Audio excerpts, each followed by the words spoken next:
Do you have any of those childhood memories that just seem off? Those visions of the past that are so fragmented and vague, it almost seems like your brain doesn't want you pulling back the veil, doesn't want you to truly remember. Childhood is a scary time, after all. Adults shepherd you around a confusing world, giving you commands you must obey without understanding. And while they may smile and tell you everything is okay, deep down you had this innate knowledge they were lying. Some abstract conviction that there was a darkness to this world your brain was not yet ready to understand.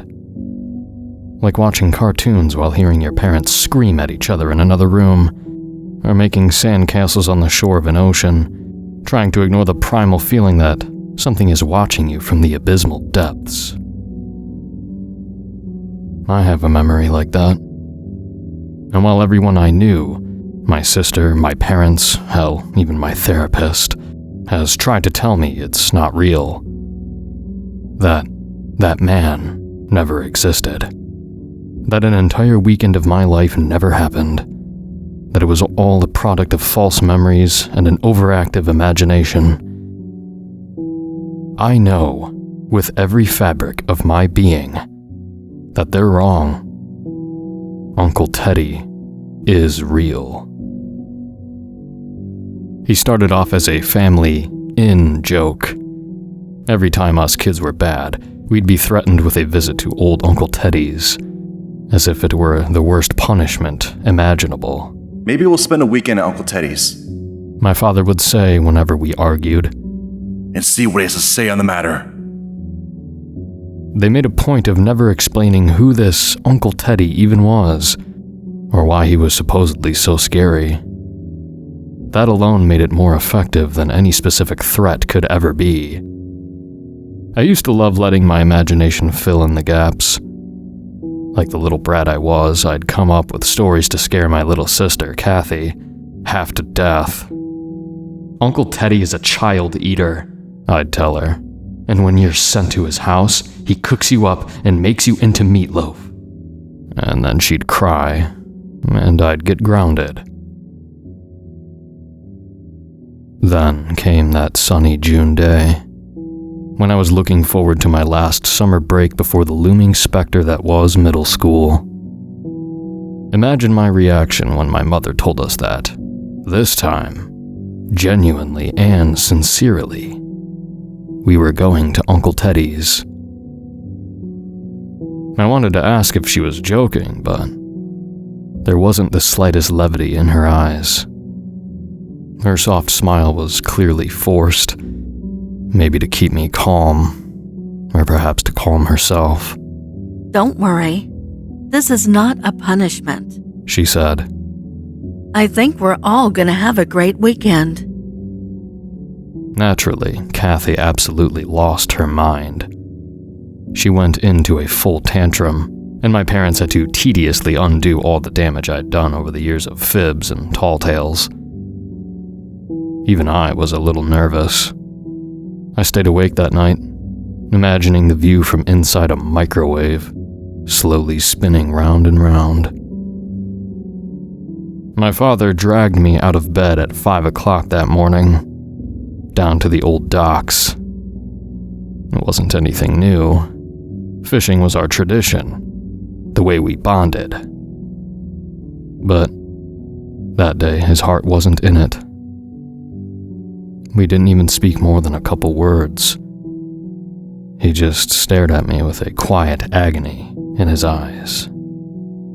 Like there was something he was desperate to say but couldn't, as our John boat lazily pierced the early morning fog. By the time we made it back, my bags were already packed. Our mother drove us for hours, as far from civilization as you can imagine. Every time I thought the road couldn't possibly get any more rural, more narrow, more pockmarked and washed out, I was proven wrong again and again. Until what we were driving on couldn't be called roads, but seemed more like wild trails through untamed forest. Until at last, the brush cleared all at once, and we reached an old wooden-covered bridge and a colorful sign reading, "Welcome to Weathersby Island."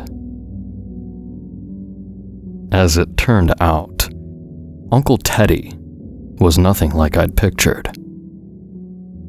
I'd always had a fear of Marilyn Manson as a kid after seeing him on the cover of a magazine, and that was how I imagined Teddy.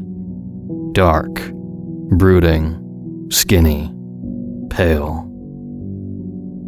In truth, he was a barrel of a man, muscular but big-bellied, with a full bushy beard. He swept me and Kathy up in his arms and hugged us so hard I felt I might pop. "Your folks have told me much about you kids," he said with a big grin. "including a rumor about a certain fondness for chocolate chip cookies. I hope it's true, 'cause I've got a batch hot out of the oven." I loved my first full day in Weathersby.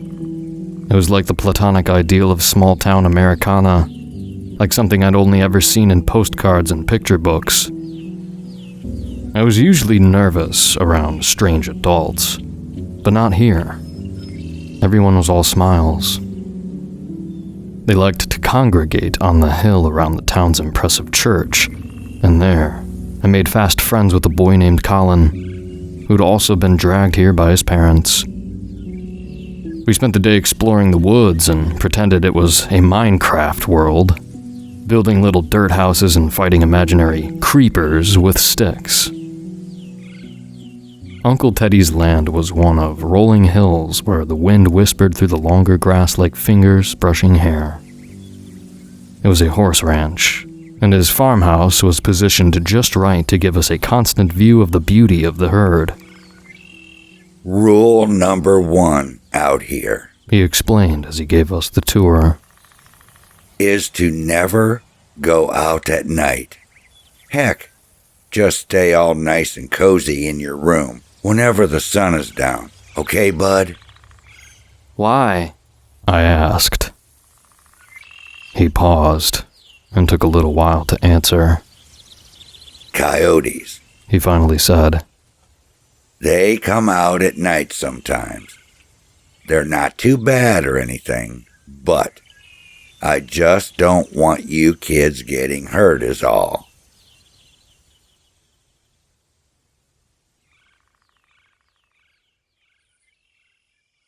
Indeed, that night was the first time I noticed something strange about this town. But it was certainly no coyote. I was lying in my bedroom, looking out at the horses in the field just behind the house. There were 10 mares to 1 stallion, whom Teddy liked to joke was the luckiest guy on earth. But something was off with him that night. All the others grazed, not noticing I was watching. But he was staring right at me, matching my gaze. I shuddered as if I'd been caught doing something wrong. Something about it gave me goosebumps. How absolutely still he was. How even his tail didn't sway in the wind. The way both of those eyes faced me directly, their gaze boring into my soul. I could tell something was wrong about that, but my child brain couldn't figure out what. In the end, I just closed the curtain and willed myself to sleep.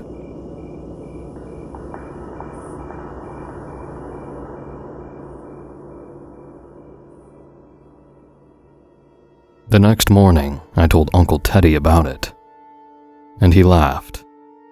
"That old boy? You must have been seeing things." He showed me to the stallion, who, in the daylight, looked like just a regular horse again, chomping on hay. "See how horses have their eyes on the sides of their heads? That's so they can see nasty wolves a-coming from any direction. He explained patiently. To be looking right at you like that, they'd have to have been smack dab on the front of his face, like a predator. And this big boy ain't a predator, is he? He loves his carrots and oats. I giggled and agreed, then felt rather silly about the whole thing. Still, I kept my bedroom curtains closed every night from then on. After that, me and Colin set about the task kids were best at, completely wasting a summer's day.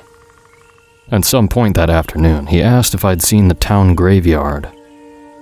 I told him yes, of course. There was a modest one just down the hill from the church, a humble baker's dozen granite gravestones aligned in rows. He grinned. No, I meant the real graveyard.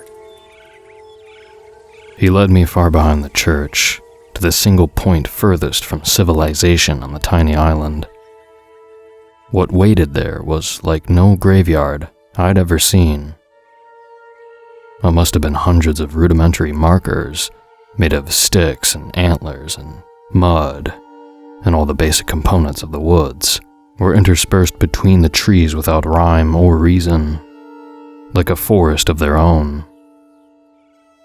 We only knew they were graves by the patches of discolored dirt at their base, and the fact some of the markers looked like crosses, though most were more esoteric symbols. Some of them looked very old. I wondered how on earth they could have remained standing, but then I noticed that no wind reached the graveyard. Not even the slightest breeze. Pretty cool, right? I mean, what do you think they buried here? He asked. I don't think they're people's graves. There's no way this many people have lived here in this town's whole history. Besides, they're too small. He's right, I thought. No graves should be this small. Not ever. For some reason, the thought sent a chill up my spine. I don't know. Pets? Nah, that's lame. He laughed. I'm thinking aliens. Aliens? Well, Brian told me. Oh, Brian was here before you. He was cool. Well, he was the one who found the graveyard. But also, he snuck out of the house one night, yeah? To find a phone or something. I don't remember. And anyway, he saw this creature outside his house. Like, just kind of watching them. And he said it, He was talking too fast, and his words were getting tangled up in knots. Well, basically, the way he described it, I thought it had to be an alien. Nothing from Earth is that weird. I don't know. I shrugged sheepishly. I think Earth has lots of weird stuff on it. He ignored me and kept going. Anyway, I think that's what they do. When, like, UFOs fly over the town, they all get their guns and go shoot them down, and then they bury them right here. What in the hell are you boys doing? Uncle Teddy's roar almost sent us jumping out of our skins. We turned around to see a man we almost didn't recognize. Eyes that seemed alight with fire, a face that seemed burned red, hands balled up into fists. I'd never seen Teddy with anything less than a big, goofy grin. Now he looked about ready to strangle us. We're so sorry, Uncle. We were just... Now, I want you to listen here, boy. I don't care who you are, nephew or not. I'll wring your neck out like a towel if I ever see you set foot here again. He was biting his lip, as if to quell a shouting fit. This here is sacred ground, boy. Sacred. Do you have any idea what that means? It was only after a few minutes of begging and crying that his expression finally began to soften, like water being dumped on a raging fire. We swore on our mortal souls we would never even glance in the graveyard's direction again for so long as we lived. Thus, with a painful slap on the back of our heads and a promise to tell our parents, Teddy silently led us home.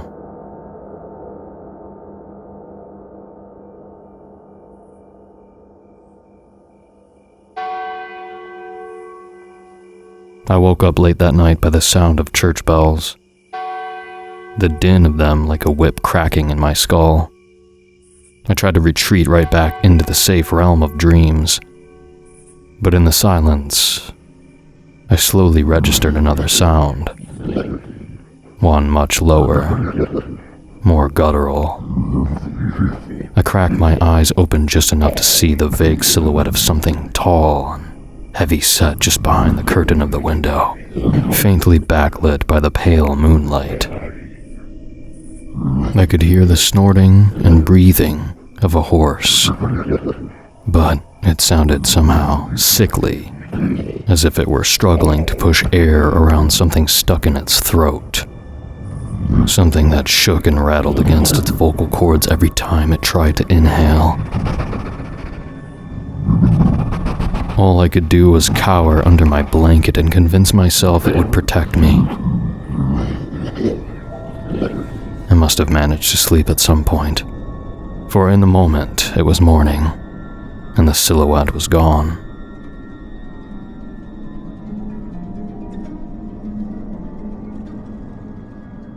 The next morning, Uncle Teddy took me and Colin out fishing on a John boat, just like Dad would do. He was back to his happy old self, and it was hard to believe this was the same man who'd threatened to wring out my neck the day before. Something about the way he talked made even the boring stuff sound interesting. He taught us about these cypress trees that seemed to reach up from the waters like the fingers of a drowning giant, and about this wasting disease that plagued every deer in the area. And moreover, he'd go into history and politics, and we were in awe, for this was the first time a grown-up had talked to us about these subjects as if we were equals. We didn't understand it all, of course, but we were fascinated all the same, as he told us how he'd reacted to 9/11, the assassination of JFK, the World Wars, until we started wondering how he could possibly be old enough to remember all that stuff. Every time we asked, he just laughed and flashed us a knowing smile. Have you ever read the Bible, boys? Not like hearing tidbits in Sunday school. I mean read it with your own eyes, cover to cover. He eventually asked, and sucked his teeth when we shook our heads. Aw, you weren't raised right. By the time I was your age, I'd memorized it, front to back, and the Quran, the Avesta, the Bhagavad Gita. And he started telling us Bible stories. We wanted to complain that we'd heard them all in Sunday school, but his were different. Everything was all twisted up when he told it, but he spoke with such absolute certainty and confidence that we almost believed him over the good book itself. It felt exciting, like we were being let in on a secret truth no other grown-ups would tell us. He told us about how Abraham really did sacrifice his son at Moriah, how Job killed his own family to prove his devotion, how the Canaanites ceased their offerings to Moloch and began giving to God instead. But soon, we weren't having fun anymore. His voice was getting lower, more serious. The stories were getting more violent. The children had insulted one of God's prophets in Israel, and thus insulted God himself. That means a death warrant from heaven itself. Something that absolutely must be enacted under pain of perdition. Elijah took them, all 42 of them, and drowned them in the river Jordan, one by one. held their heads under the water. But he took no joy in this. In fact, after his work was done, he fell to his knees and wept. But God came to him, cradled his cheek, wiped away his tears. "You are not evil, my son," he told him. "You are merely my hands here on earth." Something broke in his voice. His smile widened, but there was nothing soothing about it anymore. "Don't you see? It is beautiful." He was practically manic now, speaking faster and faster. "Sometimes people need to do horrible things for higher purpose. It doesn't make them wrong. It doesn't make them evil. Who could possibly judge them for doing what's right? What happened to those children? It had to happen. Don't you see? Elijah was a good man, being chosen by a higher power and doing your duty. It's a gift, not evil. You're still a good person. You understand that? Don't you? Don't you?" There was a long silence. Uncle Teddy looked back and forth between us, eyes puffy as if ready to cry. He seemed to scour every inch of our expressions for what? I think it was a hint of understanding, a sign that we agreed with him, as if we could thereby absolve him of his guilt. But it never came. A certain darkness filled his eyes, and he turned away with a sigh. Not quite disappointment, more like resignation. "No, of course you don't." Uncle Teddy didn't speak another word the entire rest of the trip, just stared out into the waters until the boat shored itself all on its own.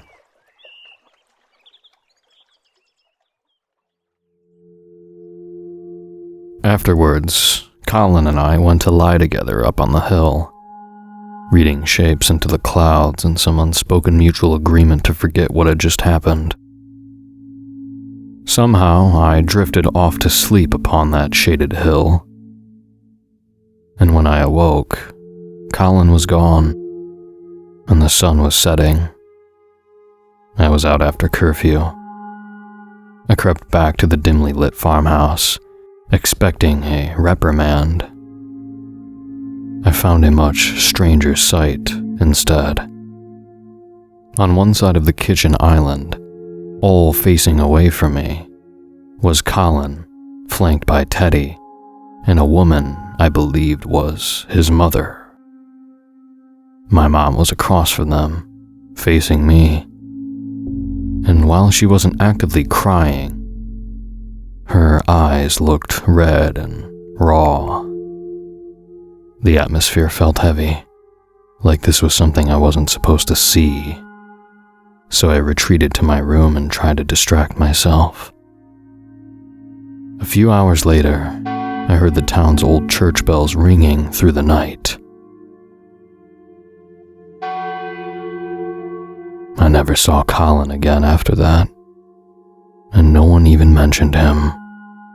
I told myself he just went home, but I never felt sure. The next morning, the first clouds hovered over Weathersby, the gray, monstrous type that rumbled like an approaching army, all looming blasphemies disgracing a sky that was supposed to be perfect and blue. The atmosphere of the town changed with it. Nobody was smiling anymore. The locals watched me from their windows and porches with faces of stone, whispering to each other. It felt like everyone was in on some big conspiracy of which only I had been excluded. Mom tried her best to act as though everything were okay, but every smile was a little faker than the last, and the way she threw herself into cooking and housework seemed increasingly desperate, as if she were trying to distract herself. I told her I wasn't having fun anymore and begged to go back home.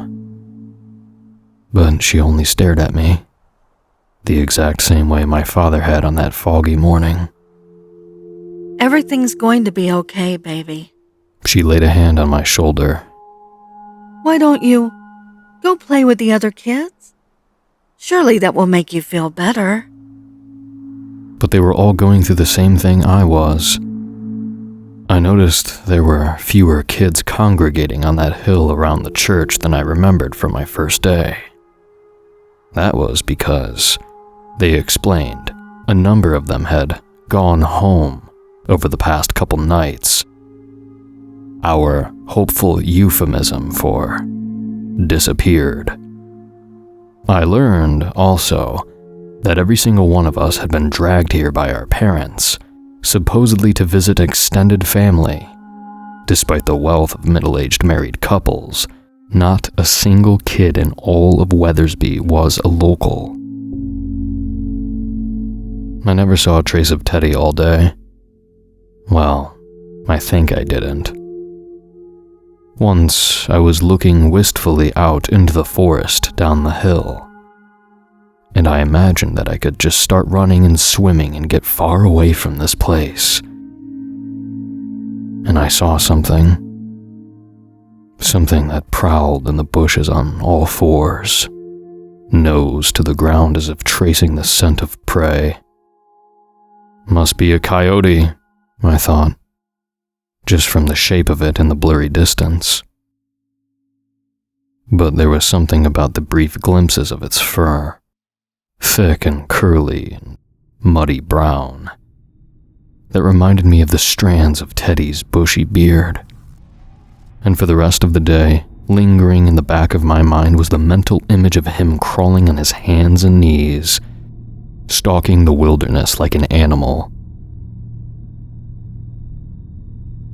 Later, I passed by the horse fields on the way home, and noticed them all look up to stare at me, almost in perfect sync. It wasn't like the stallion had that first night, with that statuesque stillness and both blank, empty eyes angled directly at me in its impossible ways. They were all regular horses beneath the sunlight, and yet I was still unnerved by how they looked at me. Patiently, expectantly. It was all maddening, knowing something bad was about to happen, was happening, maybe unseen in the background. Yet to have the day stretch out quietly, uneventfully. It made even the air seem thicker, harder to breathe. Every child has an innate sense like that. Some ability to tell them when darkness was looming in on the peripheries of their simple world, even if they couldn't understand it. I knew deep down that some terrible series of events had been set into motion, as irreversible and unstoppable as a runaway train, but I could not see its tracks. As the sun set, I sensed I did not have much longer left to wait.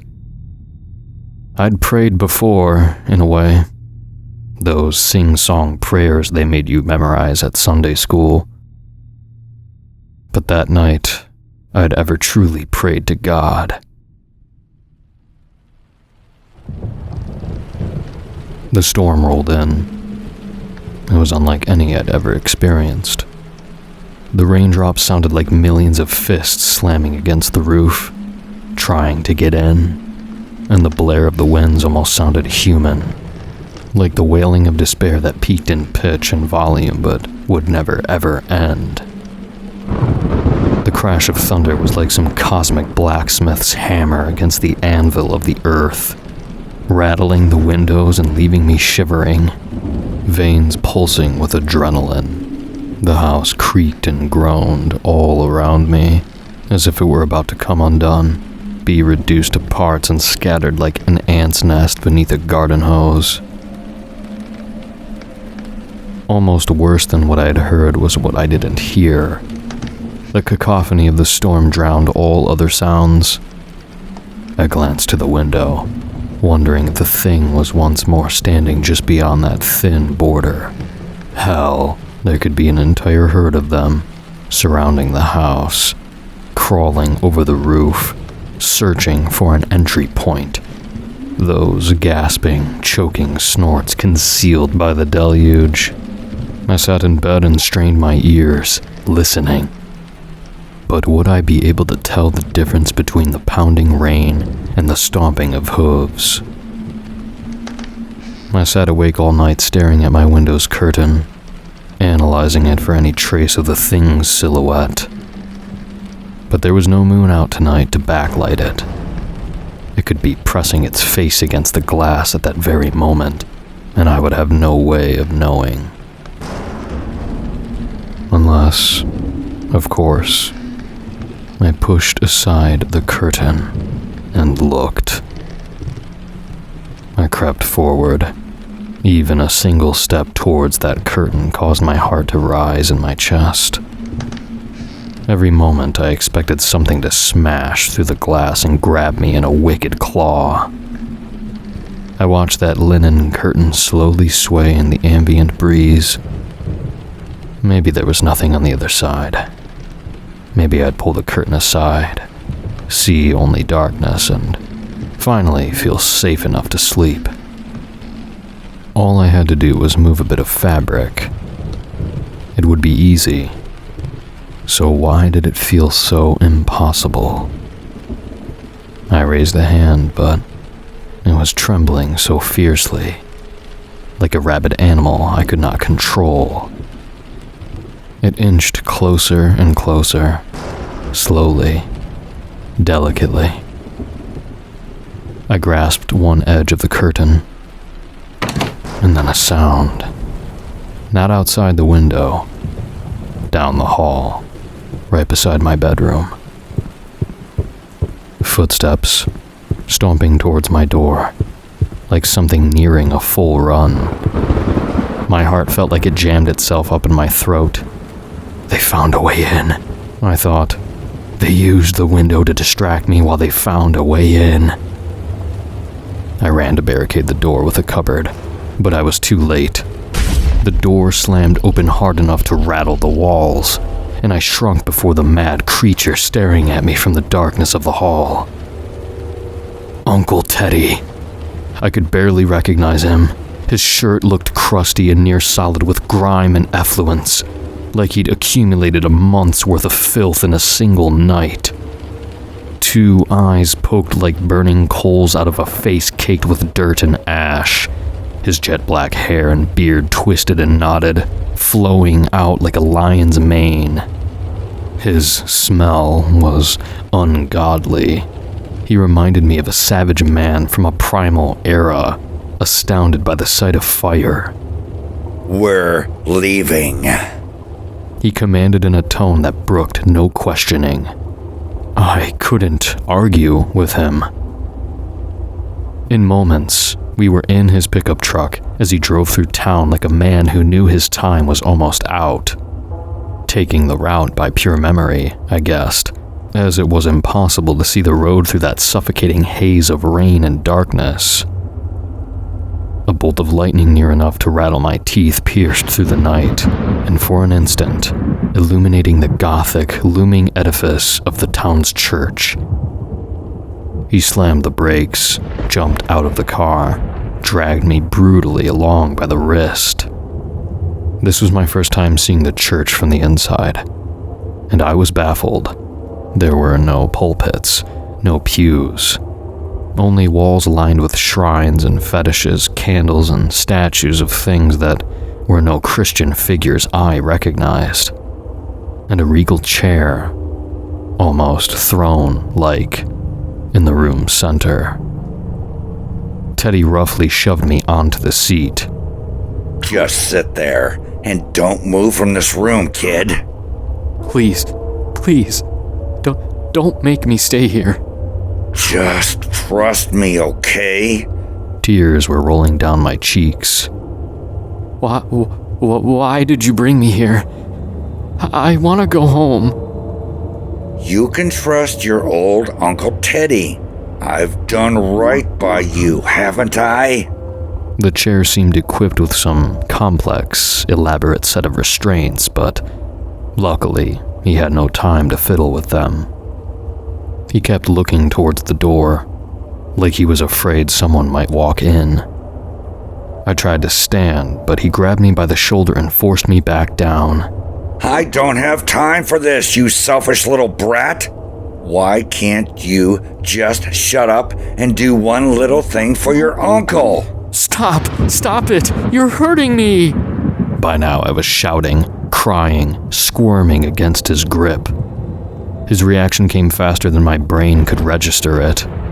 One hand grasped my throat, squeezing my windpipe shut, and suddenly, in the other, was the glint of a straight razor, slid from his sleeve with a magician's grace. He held it up so I could see my reflection in its shiny surface, and all the while, there was something in his eyes I'd never seen there before. Sit right here, or I'll kill your mother and your sister. Do you understand me? I'll take this and cut them up into little pieces and feed them to the dogs. I'll make you watch every second. I'll make you help carve them up. Is that what you want? Is it? I wanted to scream at him, to tell him I hated this imposter, that I wanted the real Teddy back. But my voice caught in my throat as a sob, and Teddy fled the building in a full sprint, like he just pulled the pin on a grenade. Be a big boy. My mother's voice whispered in my head. It was what she'd always said to me when I was scared or sad. Be a big boy. Those words pounded against the inside of my head like a heartbeat as I curled up in the chair, knees against my chest, and wept. I stayed put for as long as I could bear. My fear of Uncle Teddy battled with my fear of being alone in a macabre church during a wicked storm. I couldn't fight the oppressive feeling that the statues arranged along the various shrines were staring at me. The more I looked at the crooked figures, the less human they seemed. I know it sounds mad, but it almost felt like the walls were closing in around me, and they were all drawing nearer and nearer. All it took was the crash of lightning slamming down upon the building's spire to finally send me sprinting out the door. I was just in time. There, just down by the road, came a mass of silhouettes, so close and so cohesive they looked like black blob oozing along the pavement. I flung myself into the bushes across the road just moments before the ghastly procession was lit by the faint hints of moonlight.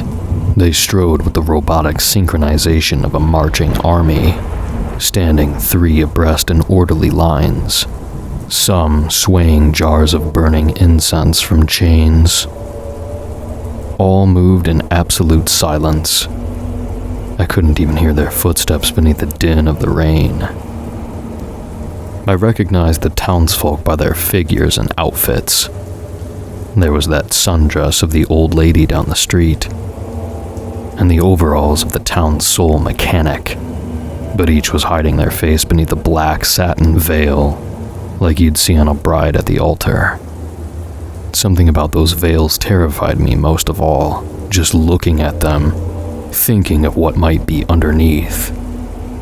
I felt like there were firecrackers under my skin, and hands gripping and squeezing my heart and lungs. And I had to desperately fight every nerve in my body screaming at me to run.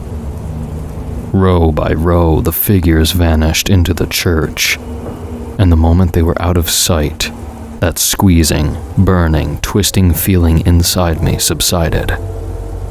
I stood and ran, going nowhere, just blindly stumbling through the rain and praying to God I'd find a way out of this nightmare. That I'd wake up in bed to the smell of Uncle Teddy's fresh-baked cookies, and all of this would have just been a bad dream. Suddenly, I was blinded by headlights as a vehicle rounded the corner. I froze in place, feeling something tugging within me. Was it someone who would help? Or was it Teddy? Or another of those townsfolk in those horrible nightmare veils? I almost ran and hid. Thank God I didn't. I cannot describe my relief when I recognized my family's gray SUV and my mom rushed out to hug me, tears in her eyes. Thank God. Oh, thank God. She didn't ask me to explain where I'd been. It was like she already knew. Without a word, she dropped me into the back seat alongside Kathy, still groggy from being woken from her nap. As Mom tore down the road back to the bridge, we could hear the church bells ring one final time. The sound piercing even through the storm. As we left, we passed by the horse field. I covered my eyes with my hands, not daring to look. But Kathy looked, and I'll never forget her little gasp. Are the horsies sick, Mommy? What's wrong with the horsies? She asked. What's wrong with their faces? The moment we drove back over the bridge, the rain ceased and the clouds cleared, as if whatever had been holding us in the palm of its hand had finally relaxed its grip and let us go. None of us said a single word during the drive home.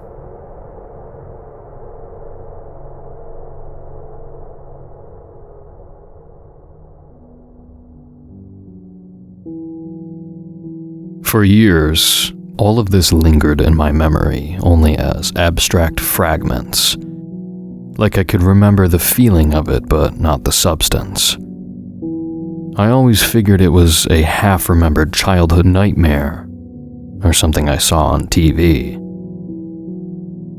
Only a few weeks ago did the pieces all fall together again, all at once. Recently, my parents have passed away, and my sister moved abroad, so I was the one left with the old family home. With the economy the way it is, I got priced out of it real quick. I was packing everything up when, out of Mom's antique dresser, fell an old photo album, almost fallen to pieces. I figured a trip down memory lane would help cope with having to sacrifice my childhood home to the capricious gods of the real estate market. So I sat back and spent a few minutes giggling at old baby photos, oohing at vacations I'd forgotten we'd ever taken, and I froze just as I was about to turn a page. Somehow, deep in my heart, I knew he would be there, waiting for me. My heart rose into my throat. Something deep in my guts screamed at me to throw the book into a fire. I don't know how I worked up the courage to flip to the next page. My hand was shaking so much, I almost tore the corner off. There waited a full-page photo of me and my family and friends, posing together at some local arcade for my 15th birthday. This would have been years after our trip to Uncle Teddy's, and I couldn't find a single trace of him at a glance. For a single blissful moment, I convinced myself it had been nothing, just my overactive imagination at it again. And then I saw him. Way off to the right, barely visible through the darkness of the night. He'd been watching us from outside the window. All I could see was his head, as if it alone protruded from the inky blackness. He had his face pressed right against the glass, breath fogging the window. There was a big grin on his face, staring right into the camera, as if taking a part in our group photo. and above those rows of yellowed teeth were perfectly round eyes, brown and shifting like mud flowing in the rain around horizontal, rectangular pupils.